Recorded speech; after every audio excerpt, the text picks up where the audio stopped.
മുസ്ലിങ്ങളിൽപ്പെട്ട മതപണ്ഡിത വേഷധാരികൾ ഇസ്ലാമിനെ വികൃതമാക്കി ചിത്രീകരിക്കുന്ന ദുഷ്പ്രചരണങ്ങളും വ്യാജ പ്രചരണങ്ങളും നടത്തിക്കൊണ്ടിരിക്കുന്നത് ഏറെ ഖേദകരമാണ്. പറയാതിരിക്കാൻ നിർവാഹമില്ല. ഒരു മൗലവി പറയുന്നത് നിങ്ങൾ കേട്ടു നോക്കൂ. എത്ര ഭീകരമായ പ്രശ്നമാണ് പറയുന്നത്. ഒരു മൗലവി, എന്ത് കളവാണ് നിങ്ങൾ പറയുന്നത്? എന്താണ് നിങ്ങൾ സമസ്തക്കാരൻ എന്ന് പറയാത്തത്? പാടം മുഴുവൻ തീ പിടിച്ചു. വയല് നടുവിലുണ്ട് ഒരു SSFന്റെ പ്രവർത്തകൻ ഇബ്രാഹിമിന്റെ പേര.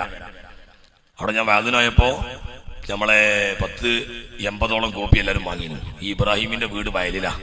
ആ ചങ്ങായിന്റെ വീട്ടിലും കൊണ്ടുവച്ചു. കൊട്ടം വേനൽക്കാലത്ത് റഹ്മാനെ റബ്ബേ തീപിടുത്താണ്ട് പിടിച്ചിട്ട് 350 ഏക്കർ വയലും മുഴുവൻ നെല്ലും കത്തി. ഫെയർഫേസ് 4 വന്നിട്ട് തീ കെടുത്ത് കെടുന്നില്ല. ഇബ്രാഹിമിന്റെ പേര് 5ന്റെ പേര് നടുവിലുണ്ട്. ദാർപ്പായ പോലും കത്തിയില്ല. അതിൽ പോലീസുകാരെ തിരുവനന്തപുരത്തെ പോലീസുകാരെ ചോദിച്ചു, എന്തോടാ വീടിന്റെ ടാർപ്പായ പോലും കത്തിയില്ലല്ലോ.